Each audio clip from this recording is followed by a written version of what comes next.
اشرح لي صدري ويسر أمري واحلل عقدة من لساني يفقه قولي اللهم علمني ما جهلت وذكرني ما نسيت أما بعد. Yang dikasihi tuan-tuan imam, tuan-tuan Bilal, tuan-tuan Siak, pengusi surau, ahli jawatan kerja surau, muslimin hadirin yang dikasihi Allah sekalian. Alhamdulillah, kita masih diberi oleh Allah Subhanahu Wa Taala pada tengah hari Jumaat ini untuk hadir sama-sama ke surau ini mengajukan fardu solat Jumaat.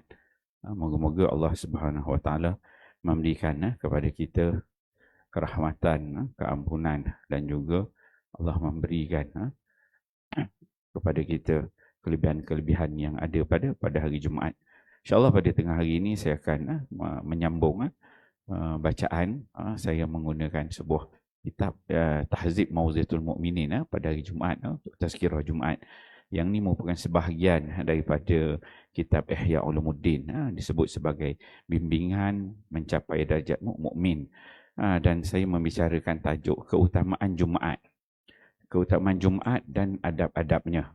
Dan yang terakhir di sini pada 20 bulan 1 2023.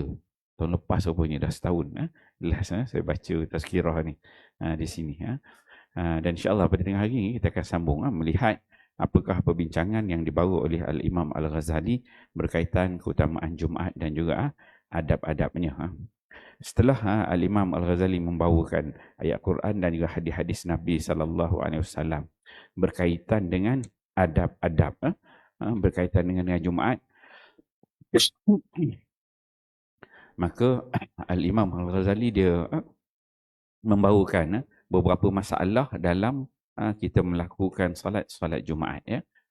Itu Imam Ghazali sebutkan masalah-masalah yang perlu diketahui, kata Imam Ghazali. Dia kata yang pertama, ini berkait dengan solat, berkait dengan Jumaat. Kata Imam Ghazali, apabila kita solat ini, maka sedikit pergerakan. Bila kita solat, kita berdiri tegak, sedikit pergerakan sekalipun itu tidak membatalkan, sedikit pergerakan sekalipun itu tidak membatalkan sembahyang, tetapi hukumnya adalah makruh. Bismillahirrahmanirrahim. Kata Imam Ghazali, bila kita ni semayang, datang hari Jumaat, solat sunat tahiyatul masjid, kemudian solat qabliyah, kita solat Jumaat, ba'diyah Jumaat. Kata Imam Ghazali, sedikit pergerakan dalam kita berdiri, kita bergerak dalam solat itu, sekalipun pergerakan kita itu tidak membatalkan solat. Maksudnya sebelum ni kita dah bahas, dia bergerak yang macam mana yang membatalkan solat.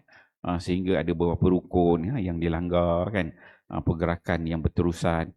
Maka masuk masalah yang pertama, Imam Ghazali disebut kalau sedikit pula pergerakan, bukan pergerakan yang banyak. Tak banyaklah pergerakannya. Kalau melibatkan anggota, kita bergerak betul-terus lebih daripada 3 kali, maka membatalkan solat, kan? Tapi kalau sedikit pergerakan, pergerakan sikit, kita main jari je, tengah solat duk main gitu, atau contohnya gini kan, kita duk main, dia tidak membatalkan solat, tapi tangan tu duk main, dia bukan anggota besar, tapi duk main pergerakan, atau badan kita solat ada goyang-goyang sikit kan, gitu, macam budak-budak lah, dia kata Imam Ghazali, kalau sedikit pergerakan itu, sekalipun tidak membatalkan sembahyang, kata dia, tetapi hukumnya adalah makruh. Maka hukum kita sedikit pergerakan tu, kata Imam Ghazali, makruh hukum dia. Jadi kalau boleh kita solat itu dengan penuh fokus. Jadi orang ni kalau dia fokus, dia tak banyak pergerakan, dia akan lebih diam. Melainkan kalau ada keperluan, dia perlu bergerak sedikit, kan, ada keperluan. Ada contohnya kalau tuan-tuan pergi semayang tarawih, kan, dekat Masjidil Haram. Dia semayang tarawih itu sampai tiap-tiap malam dia baca sejuzuk lebih, kan. Letih berdiri lama. Sekali berdiri tu dia baca 2 muka, 3 muka, memang lutut pun longgar, kan. Jadi kalau kita keras saja, mau krem, rokok dah tak boleh nak rokok, turun tak boleh, kan, darah tak jalan, kan. Tambahlah umur-umur kita ni, kan, tak boleh nak gerak. Jadi macam dia boleh kena ada sedikit gerak, darah telok jalan, kan. Itu yang Imam Ghazali sebutkan kalau ada keperluan. Melainkan kalau ada keperluan dalam bentuk pergerakan yang kecil. Satu. Begitu juga kadang-kadang orang ni bila dia berdiri tu, ada yang jenis dia memang jenis badan dia bergerak slow, tak perasan. Kan? Jadi macam sikit kat yang tu biasa. Okey, kata. Kata Imam Ghazali, yang demikian ini contohnya menolak orang yang hendak berjalan di hadapan. Dia bawakan contoh lain. Ni pergerakan. Yang demikian ini contohnya menolak orang yang hendak berjalan di hadapan. Waktu kita semayang, tuan-tuan tiba-tiba semayang, ada orang lalu depan kita. Ada orang lalu depan kita. Jadi dalam hukum, ada orang lalu depan kita tu, kita boleh tolak orang tu. Bukan tolak jauh lah, maksudnya dia berada tempat kita sujud, dalam jarak tempat kita sujud lah. Ini sudut adab lah. Kalau kita semayang, tiba-tiba ada orang main lalu je depan kita, kan? Macam kat pasar lalu celah-celah orang, kan? Sedangkan kita tengah solat, dia main lalu je depan kita, ikut suka dia je, kan? Dia tidak, kalau dia lalu belakang tak apa, ni dia lalu depan. Maka pada ketika itu, kita yang salat, kita ada hak untuk apa? Untuk tolak dia. Lalu tu kita tolak dia. Kan? Maksudnya tolak tu, tangan kita sampai lah. Lebih kurang berapa meter? Sekaki tu. Mungkin kita katakan dalam 2 kaki setengah ke 3 kaki lah depan, kan. Maksudnya kalau dia lalu depan kita dan jarak 1 kaki, tu kita boleh tolak. Tapi kalau dah lebih daripada 3 kaki kita nampak lalu, kita melangkah lah ke depan pergi tolak dia, kita tak lah, kan. Dia tak sampai macam tu. Maksudnya dikatakan betul-betul di hadapan. Ketika kita solat, lalu depan kita, maka tuan-tuan tolak tu. Kan? Ni sebab dia tak beradab. Satu, kemungkinan berlaku dia tak perasan. Boleh berlaku juga dia tak perasan, kan. Kemungkinan dia memang dia melanggar hukum. Kemungkinan lagi, mungkin dia tak tahu, dia tak ada ilmu, dia main lalu je depan orang. Kadang-kadang budak-budak, kan. Budak-budak main lagi-lagi boleh berlaku. Cuma dari sudut hukum, menolak orang yang lalu dekat depan kita ni, kat sini kita boleh buat. Kat sini, tuan-tuan semayang kat masjid mana. Tapi hukum ni dia tak berlaku dekat Masjidil Haram, dekat Kaabah. Kan? Dekat Kaabah tu orang tak tolak. Kan? Dia ada hukum special lah kalau kita dekat sini lah. Masjidil Haram itu, dia tak terpakai hukum tu. Okey. Kemudian dia katakan, membunuh kalajengking. Tiba-tiba kita tengah ni, dia nak tunjukkan bagaimana dikatakan pergerakan yang sedikit, yang dia boleh elakkan. Contohnya tengah tu ada nampak kalajengking, dia nak bunuh pula kalajengking, kan. Ini mungkin zaman dulu kita tengok zaman Imam Al-Ghazali, orang dulu semayang kat padang pasir, tempat semayang dia pun masih bukanlah kita dalam bangunan macam ni ada kapet. Hatta sampai sekarang ni, tuan-tuan kalau pergi ke sebelah Sudan sana, negara Sudan, kan. Sudan ni negara Islam. Kalau tuan-tuan pergi berjalan ke sana, masuk dia, kalau pergi ke kawasan kampung-kampung dia tu, kita semayang tu, kita memang rasa macam zaman Nabi betul. Kan? Kita tak rasa lah suasana kat Malaysia ada bangunan, ada dinding. Kalau belah Sudan tu, tuan-tuan pergi kampung tu, dia macam tegakkan batu-batu, letak kayu sikit dia semayang itu. Memang bawah tu memang atas tanah lagi. Kan? Jadi bolehlah berlaku, orang kata boleh nampak kalajengking ke ular lalu. Sampai sekarang masih begitu. Kita sini tak ada lah. Okay. Tapi kalau dia kata membunuh kalajengking, itu juga bentuk pergerakan. Atau menggaru tubuh yang gatal, yang mengganggu kekhusyukannya. Okay. Yang ketiga dia kata garu tubuh yang gatal. Bila garu tubuh ni, dia tak guna banyak jari, dia guna satu jari. Tuan-tuan tiba tengah semayang, rasa macam gatal dekat leher, kan.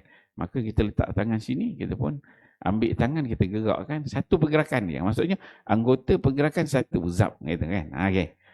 Kita pun garu tu. Yang ni dia boleh banyak. Tuan-tuan 20 kali ke, 30 kali ke, 40 kali, kan. Dia garu tu, relax, kan. Tengok imam tengah baca, dia baru baca Fatihah, lambat. Habis Fatihah, habis surah dia baca, kita duduk high pula, duduk garu, kan, sedap, kan. Kan? Tapi dia tak membatalkan. Sebab dia yang pergerakan besar tadi yang ni. Maka yang ni, tuan 20, 30, 40 kali dia tak. Itu yang dia katakan, menggaru tubuh yang gatal, yang mengganggu kekhusyukannya, dia kata. Sewaktu seseorang itu menguap, maka tidak salah. Habis kat situ, ya. Berhenti tu. Kemudian kata Imam Ghazali, sewaktu seseorang itu menguap, maka tidak salah baginya meletakkan tangan di mulutnya. So kata Imam Ghazali, tambahlah. Jumaat ni kan, tuan-tuan datang ni memang waktu tengah hari, lepas makan lunch pula kan. Dia bila masuk tu dia best kan. Kena aircon pula macam ni kan, memang best lah. Kan, dia pun khusyuk, tawaduk, tunduk kan. Memang waktu tidur memang best lah. Kan, duduk depan-depan aircon pula, angin lah. Kena khutbah slow, tu suara dengar, tak dengar. Mula dengar khutbah kuat betul, lama-lama rasa macam slow. Sebenarnya dia tidur. Khutbah khatib macam tu, tapi dia yang tidur, dia kata kan. Okay. Maka dia kata, kalau sewaktu seorang tu menguap, maka tidak salah baginya meletakkan tangan di mulut ni dalam solat. Dia bincang ni dalam solat ni tadi ya. Maksudnya kalau tengah solat kita menguap, maka tidak salah baginya meletakkan tangan di mulutnya. Okey. Kata Imam Ghazali kata, begitu juga apabila ia bersin. Kalau kita nak solat, tiba-tiba solat dalam solat itu kita bersin. Solat Jumaat dia kata, maka hendaklah ia memuji Allah dengan mengucapkan Alhamdulillah. Tengah solat kan, acom kan, bersin kan. Cuma bagaimana adab? Adab kita mengucapkan tahmid itu, Alhamdulillah itu dalam hati sahaja. Tak adalah kita sebut. Kita bersin Alhamdulillah. Kena kita bersin. Lepas itu dia berjangkit pula. Kan orang itu bersin. Orang itu, Alhamdulillah. Sana Alhamdulillah. Bila Alhamdulillah, adik itu kan jawab pula, Yarhamkallah. Jawab pula lagi, Yahdi wa yarhamkallah. Tak jadi semayang. Jenis lawan bersin pula. Ya, tak. Jadi dia kata, kalau dalam kita salat, maka kita memuji Allah itu dengan lapas tahmid Alhamdulillah hanya dalam hati saja. Kita acam katakan gitu kan. Dalam hati kita Alhamdulillah kan. Dia tidak perlu dilafazkan, dikeluarkan bunyi itu. Hanya dalam hati saja dan tidak menggerakkan lidahnya. Dia ni kalau dalam hati memang hati dia aja. Dia tak disebut Alhamdulillah. Itu disebut. Tapi ada gerakan lidah tak. Maka lidah juga tidak perlu bergerak sebab kita tengah salat. Maka perlu kita fokus pada salat itu. Kita jangan ada berubah niat kepada benda-benda yang lain. Niat solat kepada niat nak jawab bersin pula kan. Tak boleh. Itu. Jadi benda tu dalam hati saja. Dalam hati kita sebut Alhamdulillah. Dia tak bunyilah. Maksudnya dalam hati kita ada kita sebut Alhamdulillah. Dia tak menjadi kesalahan dia kata. Dan tidak menggerakkan lidahnya dan apabila sendawa. Sendawa pula. Okey, sebelum solat tu memang makan itu kena ada cendol pula depan tu kan. Jadi perut pun dah sedap dan nala kan, boleh nak pergi semayang kan. Okey. Dan apabila sendawa mengeluarkan angin dari mulut, dia kata, maka janganlah mengangkat kepalanya ke atas. Kan? Kan orang nak sendawa kan, dia dah gitu kan. Kan. Puas kan. Kalau dia macam duduk bawah tu rasa macam tak lepas sendawa tu kan. Kan. Jadi dia nak lepas sendawa tu, dia angkat ke atas bagi dia punya kerongkong, rongga dia tu bagi angin tu keluar dengan selesa kan, angkat kan, dia sendawa kan. Jadi dia kata, Imam Ghazali dia larang, dia kata, jangan, dia kata, maka janganlah mengangkat kepalanya ke atas, kan, untuk bagi dia lega. Panjang pula tu kan. Maka jangan. Okey. Sebab itu ada hadis Nabi SAW. Nabi sebut lau khasha'a qalbahu lau khasha'a qalbu hadha la khasha'a jawarihu. Dia dalam satu hadis. Berkon macam itulah matan dia. Nabi dia kata kalaulah Nabi nampak ada dalam kalangan sahabat yang semayang dia bergerak-gerak, Nabi dia komen. Dia tengok dari jauh aja, dia cakap dengan sahabat lain, dia kata lau khasha'a qalbu hadha, dia kata kalaulah hati orang tu dia khusyuk, dia fokus pada salat dia kata la khasha'at jawarihu, nescaya anggota badan dia semua kan akan khusyuk sama, fokus kan. Mata sekalipun, walaupun tuan-tuan katakan pergerakan mata duduk semayang, dia bergerak tak, tapi mata tu sana semua tempat dia tengok kan. Semayang orang, mata tu tengok tempat sujud kan. Tengok ke depan tempat sujud, tapi mata dia tu sana sini kan. Tengok pula depan, kena duduk saf depan, tengok macam ni lah. Dia putih aja kan. Orang tengok ni apa benda lah, tulis kat dinding, macam khot lah tu lah, ini macam-macam benda. Dia tengok sana, tengok sini. Maka kata Nabi, Kalau khusyuk orang yang sembahyang itu, maka kita akan dapati la khasyaat jawarihu. Dia kata, nescaya anggota badan dia pun khusyuk. Sama dia ikut. Boleh nampak lah. Di tuan-tuan kalau tengok orang sembahyang goyang, sentuh sana, sentuh sini, nampak. Memang tak khusyuk lah kan. Dia kalau khusyuk tu dia akan tenang. Dalam satu hadis, sahabat dia sebut, orang yang paling hampir sembahyang dia dengan Nabi SAW dalam kalangan sahabat, mereka mengatakan ialah Abdullah bin Umar. Abdullah bin Umar, dia ada kelebihan. Kalau dia solat, lebih-lebih lagi kalau solat malam, para sahabat dia kata, kalau nak tengok bagaimana solat Nabi SAW bersikap pergerakan, bagaimana khusyuk, fokusnya, maka kamu tengoklah solat Abdullah bin Umar. Bila dia solat malam, macam Nabi solat. Ini geng budak-budak kecil duduk selalu ikut Nabi semayang. Zaman Nabi dulu, Nabi bila semayang, sahabat yang kecil-kecil ni, Anas, kemudian Abdullah bin Umar, Abdullah bin Abbas, ni geng, dia orang ni biasa ikut Nabi semayang. Dan Nabi kalau semayang tu, dia biasa panggil budak-budak mari sini. Pernah satu ketika tu dia panggil Abdullah bin Abbas, Ibnu Abbas. Dia semayang, dia panggil Abdullah Abbas. Abdullah sini semayang. Nabi dia tarik letak semayang kat sebelah. Kita macam budak-budak kan, Nabi tarik letak sebelah tu. Abdullah bin Abbas dia tarik. Abdullah bin Abbas masa tu dia kata, tak nak ya Rasul. Aku ni budak dia kata, aku semayang belakang lah. Maka dia semayang kat belakang. Bila dia semayang kat belakang, Nabi dia tanya, kenapa kau tak nak semayang sebelah aku? Dia kata ya Rasul, dia kata, aku rasa aku lebih selesa melihat wajah engkau daripada belakang, daripada duduk sebelah. Dia hormat pada Nabi dan dia nak Nabi tu berada di depan dia. Wah tu. Dia hormat dia pada Nabi sallallahu alaihi wasallam, tu Abdullah bin Abbas. Sampai Nabi sallallahu alaihi wasallam, lepas itu Nabi terus peluk Abdullah bin Abbas dan Nabi doakan, Allahumma faqihhu fid din wa 'allimhu ta'wil.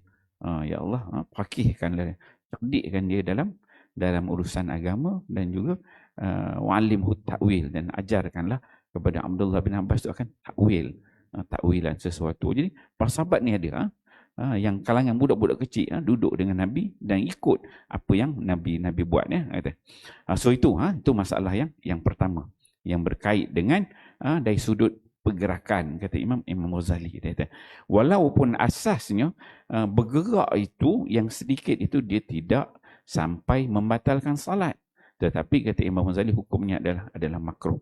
Ini kita membincangkan kesempurnaan dalam solat Jumaat yang diajar, yang dibicarakan oleh Imam Ghazali. Sebab itu diletakkan tajuk pun bawah adab-adab, kan. Dia tak masuk dalam tajuk yang besar kan, perkara yang membatalkan solat, tak. Tapi di bawah ada adab. Benda kecil-kecil tu kita kena jaga. Sebab apa nak dapatkan khusyuk itu. Okey. Itu masalah yang pertama, kata Imam Ghazali. Kita tengok. Seterusnya Imam Ghazali dia buatkan masalah yang kedua. Kata Imam Ghazali, disunatkan seseorang itu berdiri di sebelah kanan imam dan di belakangnya sedikit, dia kata. Okey. Satu, bila tuan-tuan datang Jumaat kan, datang Jumaat, benda yang perlu kita ambil peluang ialah kita berada di sebelah kanan imam. Kan? Sebelah kanan imam. Kalau imam tu semayang, dia menghadap ke kiblat lah sana. Jadi masuk sebelah kanan tu belah sini. Kan? Belah sini, belah kanan imam. Belah sini ni belah kiri imam. Ketika menghadaplah solat tu belah kanan imam. Maka kata Imam Ghazali, disunatkan seorang tu berdiri di sebelah kanan imam dan di belakangnya sedikit. Maksudnya kalau tuan-tuan datang untuk solat Jumaat, kan, maka tempat pertama tuan-tuan kena ambil satu saf yang pertama. Saf pertama paling dekat dengan mimbar ini, depan sini satu. Tu yang disebutkan ada adab pada Jumaat. Kemudian kita ambil ruang penuhkan sebelah kanan tu. Sebab belah kanan ni dia ada kelebihan, sebelah kanan ni kata. Ini jikalau jemaah dan makmumnya hanya seorang je lah. Kalau sembahyang seorang-seorang itu. Kalau makmumnya seorang wanita, dia kata, ini diceritakan pula, dan ini dia masukkan. Kalau ada makmum yang jenis wanita sekali, maka hendaklah ia berdiri tepat di belakang imam. Ini ada susunan lah. Kadang-kadang kita ada berlaku kekeliruan juga. Bagaimana kita nak menyusun jemaah wanita, kan? Jemaah wanita ni dari sudut hukumnya dia susun di belakang, dia kata. Di belakang. Di belakang macam orang berbaris, berbaris. Beli tiket, bismillah. Dia tidak perlu di kiri kan. Dia kalau macam ada jemaah lelaki dah duduk sebelah kanan, kadang-kadang kita letak dia sebelah kiri kan. Tapi sebenarnya dari sudut susunan yang diajar adalah di belakang. Maksudnya belakang imam, belakang straight. Kan? Kalau seorang. Tapi kalau ramai tu lain lah. Ramai tu dia jadi macam dia terbuka lah kan. Tapi maksudnya kalau seorang tu memang susunan tu memang straight di belakang. Tak perlu kita nak ubah ke sana. Contoh macam surau kita ni. Yalah, sebab sini kau masuk di tengah. Maka kita letak dia sebelah sana kan. Sebelah kiri sikit bagi perempuan. Habis sebenarnya yang dia ajar di belakang betul. Kan? Belakang betul. Belakang sama.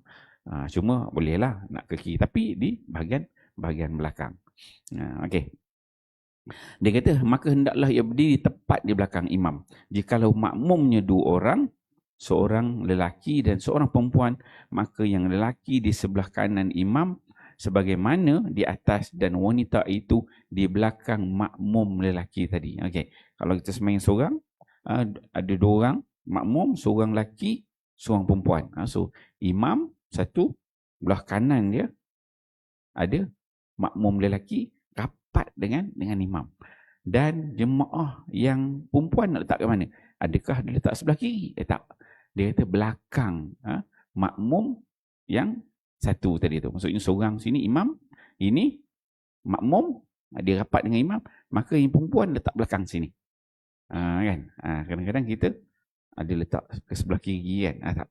Dia kata, Imam Ghazali dia kata, yang lebih tepat letak di belakang. Kemudian kata Imam Ghazali, jikalau makmumnya 2 orang, kalau makmum ada 2 orang pula, seorang lelaki dan seorang perempuan, maka yang lelaki di sebelah kanan imam sebagaimana di atas, dan wanita di belakang makmum lelaki tadi. Okey. Habis itu masalah kedua. Okey. Kemudian kita tengok kemudian masalah yang ketiga dia dah. Masalah yang ketiga, masalah makmum masbuk. Dia ada 2. Satu nama dia muafiq, dan yang kedua nama dia masbuk. Kalau kita semayang ni, kalau kita dapat takbiratul ihram dengan imam dan kita sempat baca surah Al-Fatihah, sama. Imam baca, kemudian kita sempat baca surah Al-Fatihah sebelum kita rokok bersama dengan imam, maka disebut sebagai muafiq. Maksudnya kita bersama dengan imam. Manakala kalau masbuk, maksudnya kita ni masuk lewat. Masuk lewat. Mungkin Fatihah kita tak sempat habis. Maka ditanggung oleh imam. Okey, saya rasa kita berhenti kat situ dulu. Ada lagi berapa minit ni dekat masuk waktu. InsyaAllah kita tengok lagi. Ada beberapa masalah yang dibincangkan oleh Imam Al-Ghazali. Dan pada tengah hari ini kita dapat satu ilmu yang Imam Ghazali sebut bahawa pergerakan itu, maka walaupun sedikit, kita kena elakkan. Sebab apa? Sebab dia adalah makruh. Walaupun tidak mencapai label haram ataupun membatalkan solat. Dibawalah beberapa contoh tadi, pergerakan yang makruh, yang menyebabkan kesempurnaan solat kita tu sudut adab cantiknya dia jadi kurang. Kemudian masalah yang kedua berkaitan dengan dari sudut kedudukan solat.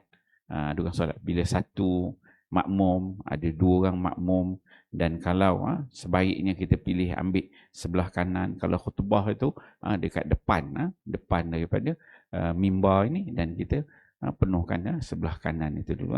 Jadi yang baik itu datang daripada Allah Subhanahu Wa Taala. Salah silap daripada kelemahan diri saya. Saya tutup dengan wabillahi taufiq wal hidayah. Wassalamualaikum warahmatullahi wabarakatuh.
الله أكبر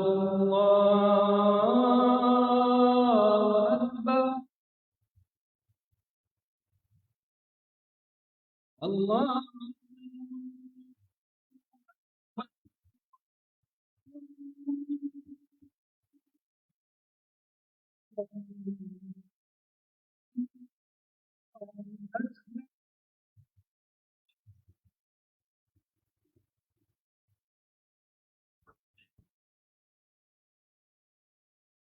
أشهد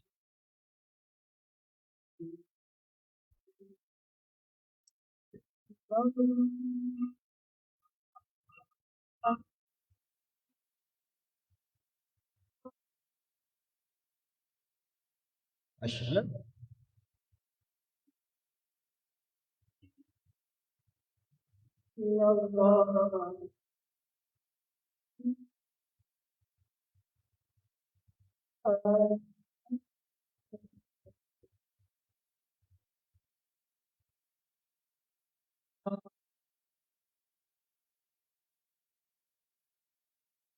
أشهد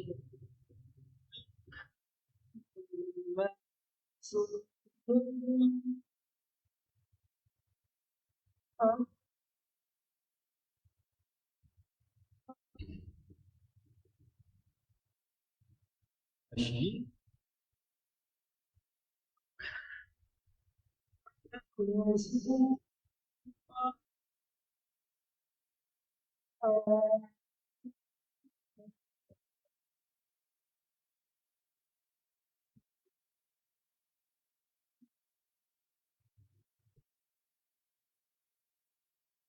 حي على الصلاة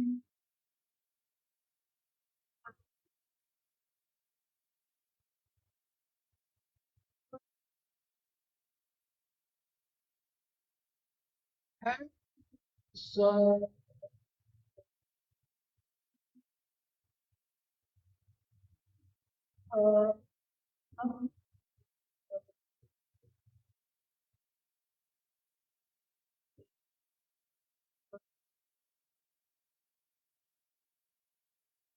حي على الفلاح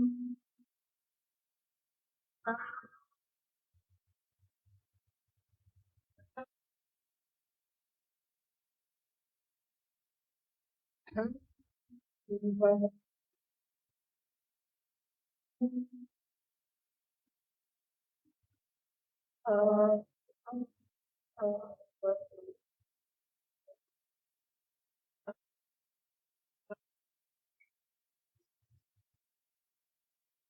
Allah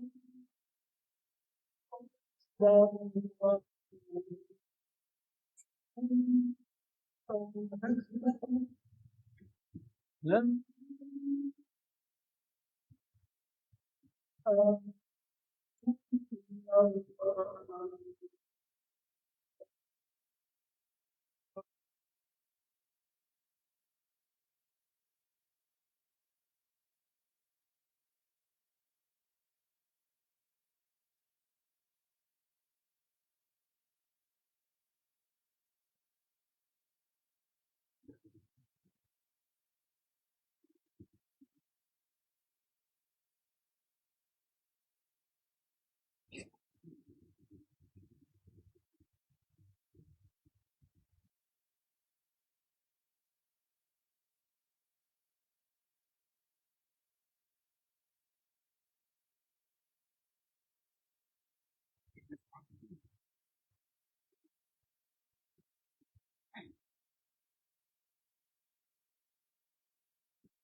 إن الله وملائكته يصلون على النبي يا أيها الذين آمنوا صلوا عليه وسلموا تسليما.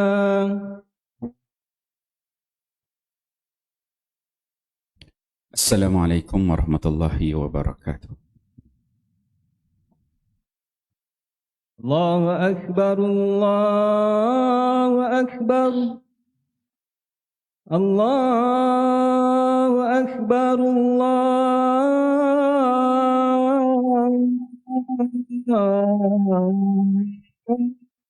الله أكبر. أشهد أن لا إله إلا الله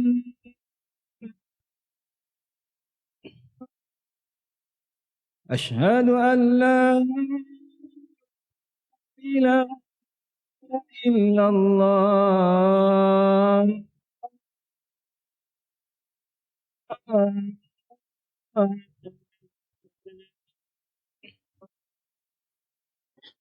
أشهد أن محمدا رسول الله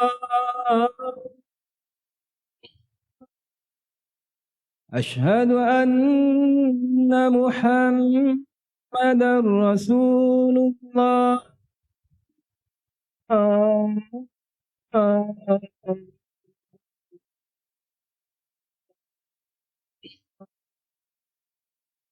حي على الصلاة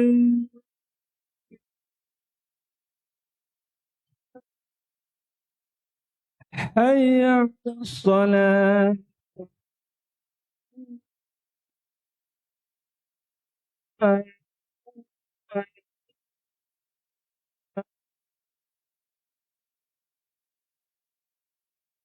حي على الفلاح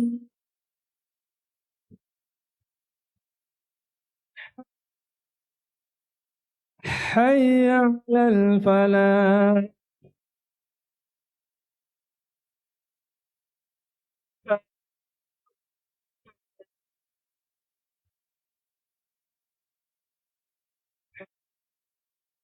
الله أكبر الله أكبر لا إله إلا الله.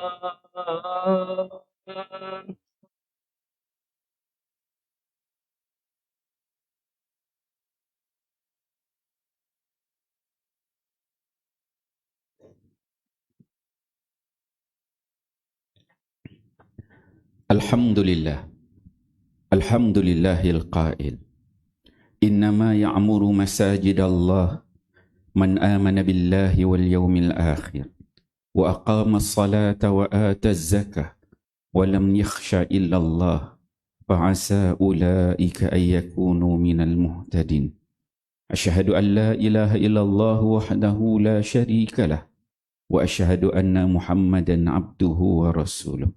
Allahumma salli wa sallim ala Sayyidina Muhammad wa ala alihi wa sahbihi ajma'in. Amma ba'd. Ya ayyuhal muslimun, ittaqullah.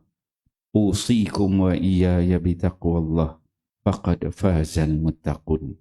Qala Allah Ta'ala, Ya ayyuhallazina amanu ittaqullaha haqqa tuqatih wa la tamutunna illa wa antum muslimun. Muslimin yang dirahmati Allah Subhanahu wa Ta'ala sekalian. Saya menyeru agar kita bersama-sama meningkatkan ketakwaan kita kepada Allah Subhanahu wa Ta'ala dengan melaksanakan segala perintahnya dan meninggalkan segala larangannya. Marilah kita memberi sepenuh tumpuan kepada khutbah yang disampaikan. Janganlah berbual-bual dan berleka-leka dengan telefon bimbit. Semoga khutbah ini memberi manfaat kepada kita semua. Mimbar Jumaat pada hari ini akan menjadikan khutbah yang bertajuk Masjid Rumah Keduaku. Muslimin hadirin yang dikasihi, masjid bermaksud tempat sujud. Dari segi istilah, suatu tempat bersujud yang dibangunkan untuk melaksanakan amalan ketaatan dan ketakwaan kepada Allah. Sujud meletakkan kedudukan manusia paling rendah di hadapan Allah Subhanahu wa taala. Masjid merupakan tempat ibadah khusus seperti solat dan beriktikaf bagi orang yang beriman. Malah syiar dan lambang kesatuan Islam. Allah Subhanahu wa taala menjelaskan bahawa orang-orang beriman adalah orang-orang yang layak untuk memakmurkan masjid-masjid Allah. Di samping itu, masjid menjadi tempat di mana seseorang hamba berada pada kedudukan yang paling akrab dengan Tuhannya. Firman Allah Subhanahu wa taala dalam surah At-Taubah ayat ke-18 yang telah dibacakan pada permulaan khutbah tadi bermaksud, hanya sahaja orang-orang yang layak memakmurkan, yakni menghidupkan masjid-masjid Allah itu ialah orang-orang yang beriman kepada Allah dan hari akhirat, serta mendirikan sembahyang dan menunaikan zakat dan tidak takut melainkan kepada Allah. Dengan adanya sifat-sifat ia tersebut, maka adalah diharapkan mereka menjadi golongan orang yang mendapat petunjuk. Hadirin yang dikasihi, seperti yang kita fahami, sejak zaman Rasulullah sallallahu alaihi wasallam, masjid bukan terhad sebagai tempat beribadat semata-mata, namun merupakan pusat kegiatan dakwah. Peranan masjid pada hari ini mencakupi pelbagai aspek seperti penganjuran program keagamaan dan aktiviti kemasyarakatan seperti dalam aspek kehidupan, pendidikan, kebajikan, platform penyatuan dan perpaduan ummah dan ekonomi umat Islam. Ini termasuk kegiatan dan aktiviti pengajaran, dakwah, program remaja, sambutan keagamaan serta motivasi kepada masyarakat untuk memakmurkan rumah Allah 5 waktu sehari semalam. Apabila masjid dimakmurkan, ia menjana kesan positif bagi pembinaan masyarakat madani dalam rangka membina perpaduan umat Islam. Hakikatnya, pada hari ini masjid dijadikan sebagai tempat perkembangan syiar Islam. Fungsi masjid bukan sekadar menjadi medan pertemuan jemaah dan pelbagai sajian majlis ilmu, malah kegiatannya dilihat semakin luas dan berkembang. Oleh itu, cadangan dan penghayatan menjadikan masjid sebagai rumah kedua adalah sangat relevan dalam hidup kita. Antaranya, yang pertama, menjadikan masjid sebagai tempat pembentukan nilai kerohanian dan jati diri umat Islam. Masjid memiliki peranan penting sebagai tempat pembentukan kerohanian dalam pelbagai aspek. Antara aspek pembinaan kerohanian yang utama di masjid adalah aspek ibadah dan bermunajat. Masjid dilihat sebagai lokasi yang paling ampuh untuk membina kekuatan hati, jiwa dan rohani daripada sifat toksik dan tercela. Ini kerana masjid menjadi tempat rawatan jiwa dan rohani yang terbaik bagi umat Islam. Menurut Imam Nawawi rahimahullah, masjid tempat turunnya rahmat daripada Allah Subhanahu wa taala. Wal masajidu mahallu nuzulir rahmah. Masjid-masjid adalah tempat turunnya rahmat.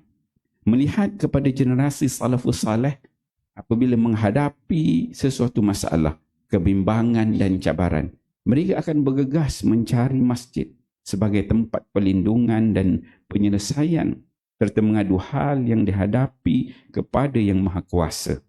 Dalam satu kisah, pada satu hari ketika cuaca menjadi kelam, orang bertanya kepada Anas bin Malik radhiyallahu anhu, pernahkah Tuan melihat perkara seperti ini berlaku semasa hayat Rasulullah sallallahu alaihi wasallam? Dia menjawab, aku berlindung dengan Allah Subhanahu wa taala. Pada masa itu, kalau berlaku ribut, kami akan bersegera ke masjid. Takut kalau berlaku hari kiamat. Tidak syak lagi, masjid mempunyai aura positif, keselamatan dan perdamaian. Di samping itu, segala kegiatan dan aktiviti masjid dalam bentuk amalan, semuanya menjurus untuk tunduk mengingat Allah Subhanahu wa taala. Inilah kelebihan yang ada pada masjid yang tidak ada pada tempat lain. Dalam satu hadis yang diriwayatkan oleh Abu Hurairah radhiyallahu anhu, bahawa Rasulullah sallallahu alaihi wasallam bersabda yang bermaksud, Tiada seorang Muslim pun yang sentiasa menghadirkan diri ke masjid-masjid untuk solat dan zikir, melainkan Allah gembira menyambutnya sebagaimana ahli keluarga yang bergembira menyambut saudaranya yang sudah lama menghilang. Kedua, mendambakan masjid sebagai pusat ilmu pengetahuan, pendidikan dan pengajian agama. Dalam menjadikan masjid sebagai pusat pendidikan dan pengajian Islam, kelas pengajian dan kuliah agama yang dijalankan bukan sekadar memenuhi aktiviti dakwah bulanan. Malah, bentuk pengajian yang disampaikan mestilah menggunakan sukatan pengajian yang lengkap, mahupun berkitab, bagi mewujudkan proses rantaian kesinambungan ilmu pengetahuan pada jemaah secara berkala dan konsisten. Ini bagi melahirkan umat Islam yang berilmu pengetahuan, berketerampilan dan berakhlak mulia. Selain itu, intipati kandungan pengajian dan kuliah juga perlu up to date dengan membahaskan isu-isu semasa yang melanda umat Islam. Ini dapat dilihat apabila berada di masjid. Rasulullah sallallahu alaihi wasallam selalu ingin mengetahui perkembangan semasa yang berlaku kepada sahabat-sahabat baginda yang berada di sekitar Madinah. Ada kalanya baginda memulakan pengajian di masjid dengan menyampaikan tazkirah dan mau'izah, iaitu nasihat kepada para sahabat. Hal ini sebagaimana hadis yang diriwayatkan oleh Al-I'bad bin Syariah, katanya, wa'azana Rasulullah sallallahu alaihi wasallam mau'izatan wajilat minhal qulub wa dharafat minhal uyun. Rasulullah sallallahu alaihi wasallam telah menasihati kami suatu nasihat yang menggetarkan hati dan mencucurkan air mata. Ketiga, masjid dijadikan pusat komunikasi komuniti setempat. Langkah dan usaha ini bagi menyerlahkan fungsi masjid sebagai pusat komuniti setempat yang menyediakan pelbagai platform kepada segenap lapisan masyarakat, meliputi aspek pengaruh psikologi dan spiritual. Begitu juga bagi pentadbir masjid. Binalah jambatan ukhuwah agar masyarakat dan jemaah sekitar dapat memakmurkan rumah Allah dengan memperkukuhkan persaudaraan, kesefahaman, kecintaan sesama umat Islam dalam menghayati ajaran Islam serta memperhebat aktiviti dan program di kawasan setempat. Muslimin hadirin yang dikasihi Allah sekalian. Dalam Islam, masjid mempunyai kedudukan yang tinggi dan mulia. Ia merupakan tempat yang paling dicintai oleh Allah. Hadis daripada Abu Hurairah radhiyallahu anhu bahawa Rasulullah sallallahu alaihi wasallam bersabda, "Ahabbul biladi ilallahi masajiduha." Tempat yang disukai oleh Allah adalah masjidnya. Umat Islam perlu kembali bermuhasabah diri dan kembali kepada ajaran Islam yang sebenarnya dengan menjadikan Al-Quran dan Sunnah sebagai ikutan terbaik. Hal ini sebagaimana sahabat-sahabat Nabi sallallahu alaihi wasallam menjadikan solat berjemaah di masjid sebagai rutin harian bagi menzahirkan syiar dan penyatuan umat Islam. Sahabat-sahabat Nabi juga bimbang jika mereka tidak hadir untuk solat secara berjemaah akan terbit sifat munafik di dalam diri mereka. Peringatan daripada Abdullah bin Mas'ud radhiyallahu anhu pernah berkata, "Laqad ra'aituna wa ma yatakhallafu 'anis salah illa munafiqun qad 'ulima nifaquhu." Menurut pendapat kami, yakni para sahabat, tidaklah seseorang itu tidak hadir solat berjemaah melainkan dia adalah seorang munafik yang jelas kemunafikannya. Hadis riwayat Muslim.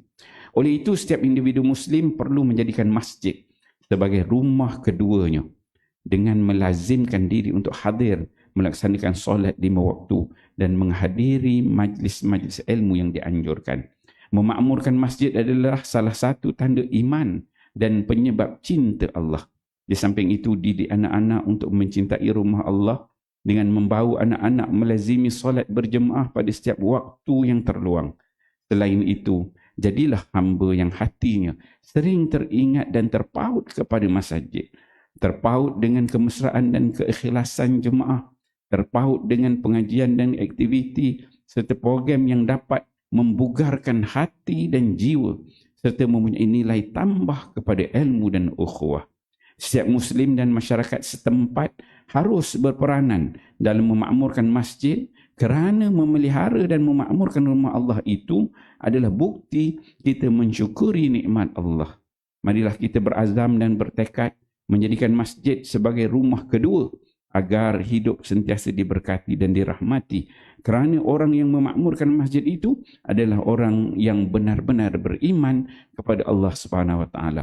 Dihapuskan kesalahannya dan diangkat darjatnya.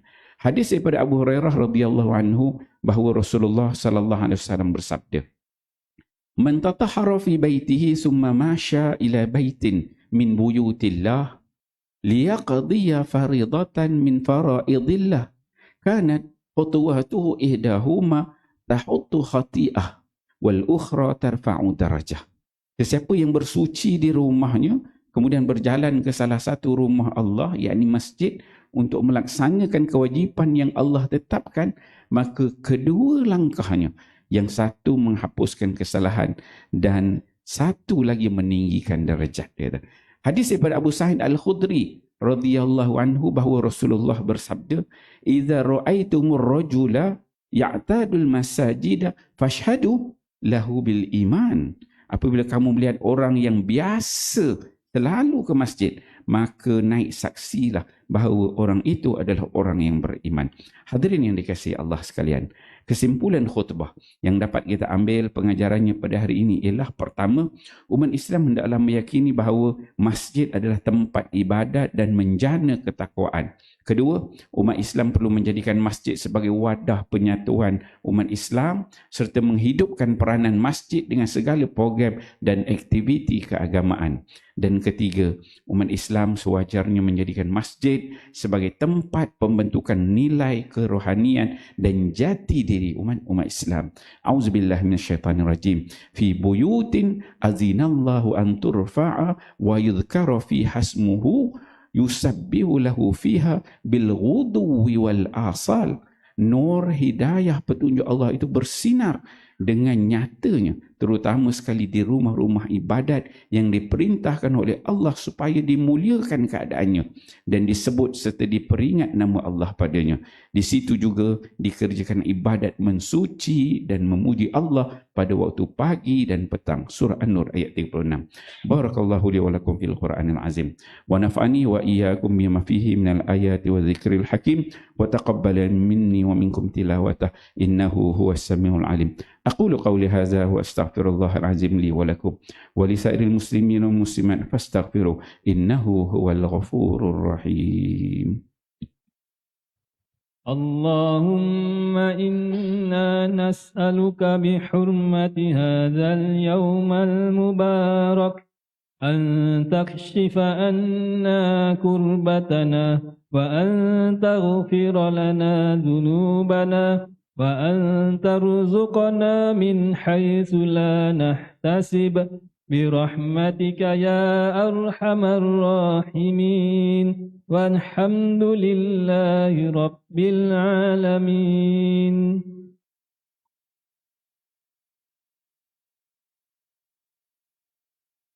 الحمد لله الذي جعلنا من المسلمين ورزقنا من الطيبات. أشهد أن لا إله إلا الله وحده لا شريك له وأشهد أن محمدا عبده ورسوله.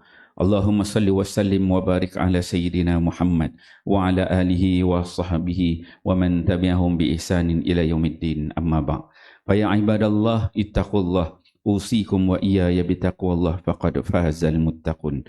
Hadirin yang dirahmati Allah sekalian, sekali lagi khatib ingin mengingatkan kita supaya sentiasa bertakwa kepada Allah Subhanahu Wa Taala dengan mengawasi diri dan keluarga kita daripada melakukan perbuatan keji dan maksiat. Dalam masa yang sama kita harus berdoa agar sentiasa dirahmati dan dilindungi daripada segala bentuk ancaman serta penularan wabak COVID-19.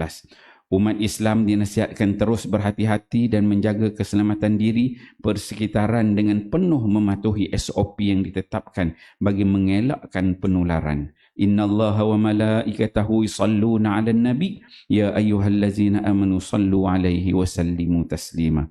Allahumma salli wa sallim ala sayyidina Muhammad وعلى آله وأصحابه أجمعين. اللهم اغفر للمسلمين والمسلمات والمؤمنين والمؤمنات الأحياء منهم والأموات إنك سميع قريب مجيب دعوات ويا قاضي الحاجات. اللهم أعز الإسلام والمسلمين وأهلك الكفرة والمبتدعة والمشركين.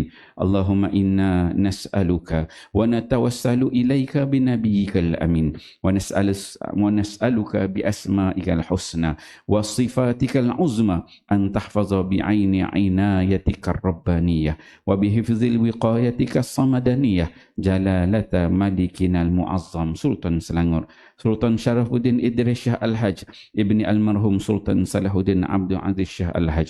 اللهم أدم العون والهداية والتوفيق والصحة والسلامة من لولي عهد سلانغور Tengku Amir Shah Ibni As-Sultan Syarafuddin Idris Shah Al-Haj fi amnin wa salahin wa afiyatin bimannika wa karamika ya zal jalali wal ikram. Allahumma atin umrahuma muslihaini lil muwazzafin wal ra'iyyati wal bilad wa balligh maqasidahuma li tariqil huda wal rashad. Allahumma ya aziz ya muntaqim ya jabbar ya zal jalali wal ikram. Allahumma ansur ikhwanana al muslimin wal mujahidin والمستضعفين في فلسطين. Ya Allah, ya Tuhan kami, selamatkanlah saudara-saudara kami kaum muslimin yang ditindas di bumi Palestin dan di mana sahaja mereka berada. Kau hapuskanlah kezaliman yang ada di muka bumi ini. Berikanlah keadilan kepada mereka yang dianiayai serta dizalimi. Ya Allah, jadikanlah kami antara hamba-Mu yang menjaga amanah. Kuatkanlah iman kami agar menjauhi perbuatan khianat serta jauhkanlah kami termasuk dalam golongan yang mengabaikan tanggungjawab, dan jauhilah negeri dan negara kami daripada kehancuran disebabkan perbuatan rasuah, penyelewengan dan salah guna kuasa. Serahkanlah tanggungjawab memimpin negara kami kepada hamba-Mu yang amanah dan jujur, serta tegas lagi berani menegakkan kebenaran dan melaksanakan keadilan berlandaskan syariat. Jadikanlah ya Allah masjid dan surau di negeri Selangor rumah-rumah-Mu yang aman, mempersatukan dan menjadi nadi kekuatan ummah. Allahumma ya dafi'al bala idfa anna hazal waba wal bala wal marad wasyada'id wal mihan bilutfika ya latif innaka ala kulli syai'in qadir wa bil ijabati jadir. Rabbana hab lana min azwajina wa zurriyyatina qurrata a'yun waj'alna lil muttaqina imama. Rabbana atina fid dunya hasanah wa fil akhirati hasanatan wa qina adzaban nar. Ibadallah, innallaha ya'muru bil adli wal ihsan wa ita'idil qurba wa yanha 'anil fahsya'i wal munkari wal baghi ya'izukum la'allakum tadhakkarun. Fazkurullahal azima yazkurkum washkuruhu 'ala ni'amihi yazidkum was'aluhu min fadlihi yu'tikum wa la zikrullahi akbar. Wallahu ya'lamu ma tasna'un. Aqimus salat.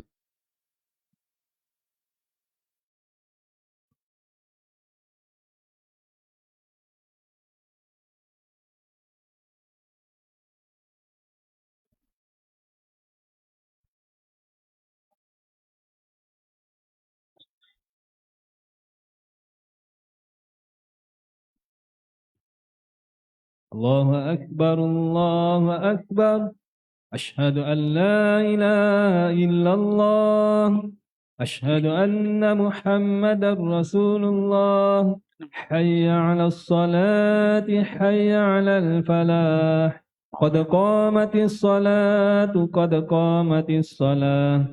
الله أكبر الله أكبر لا إله إلا الله لا إله إلا الله رب العالمين. آتي سيدنا محمد وبعث المقام محمد إنك لا تحلم. استووا اعتدلوا سووا صفوفكم فإن تسوية الصف من تمام الصلاة. Lurus dan rapatkan saf, penuh-penuhkan saf hadapan. Bacaan salatnya riwayat Ruwais dari qiraat Yaqub. Allahu Akbar. Allah.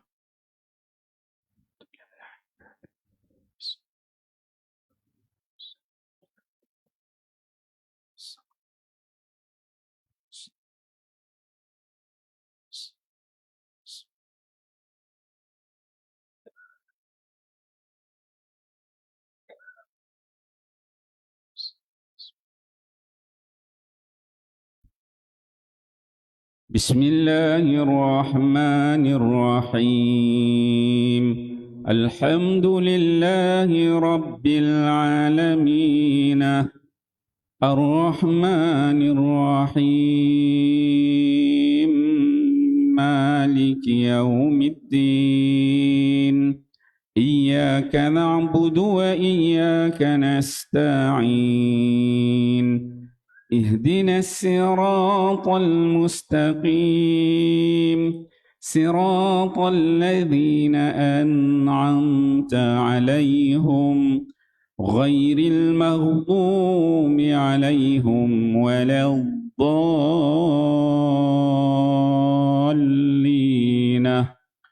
آمين.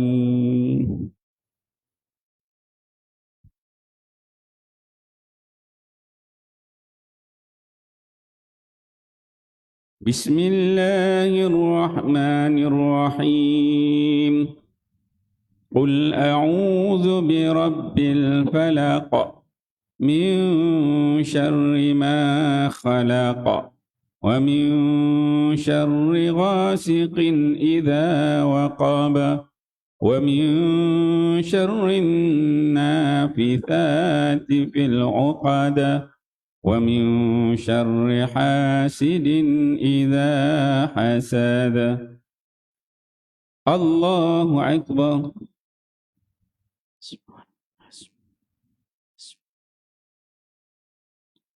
سمع الله لمن حمده. الله أكبر.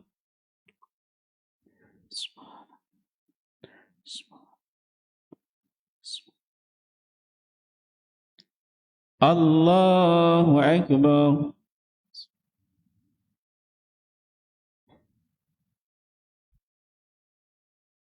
الله أكبر.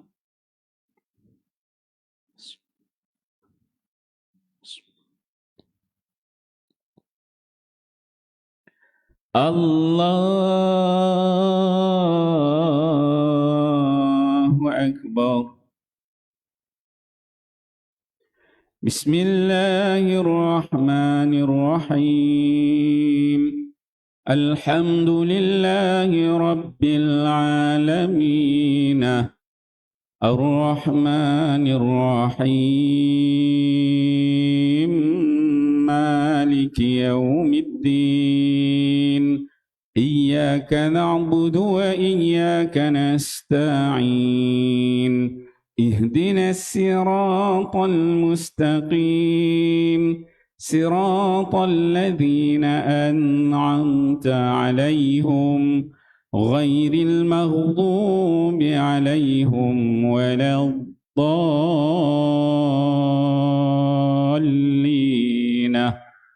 آمين.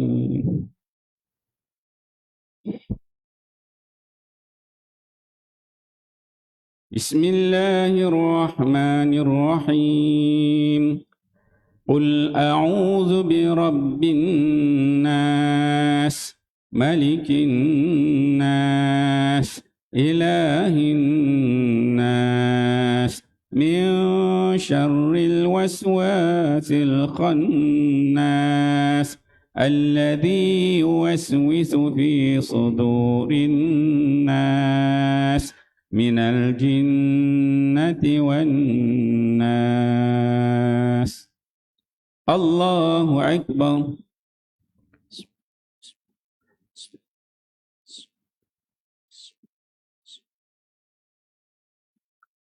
سمع الله لمن حمده.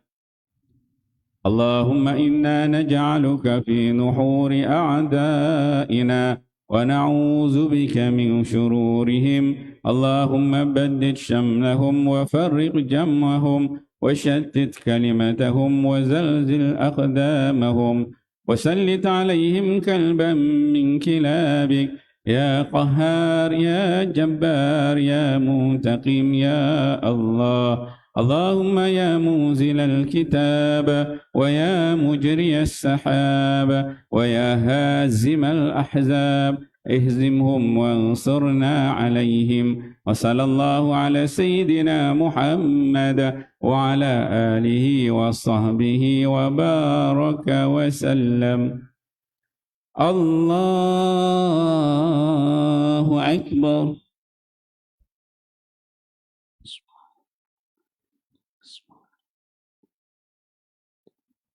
الله أكبر.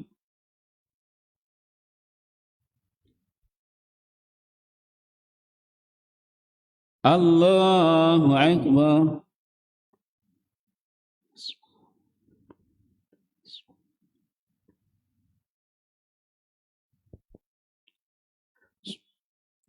الله أكبر.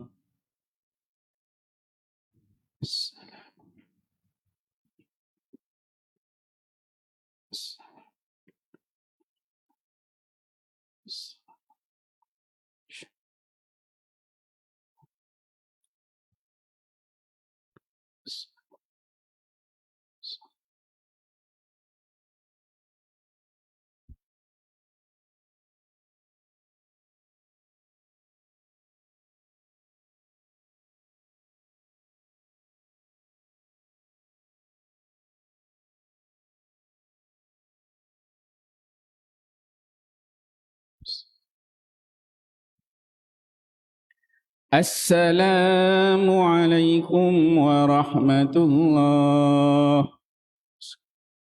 السلام عليكم ورحمة الله.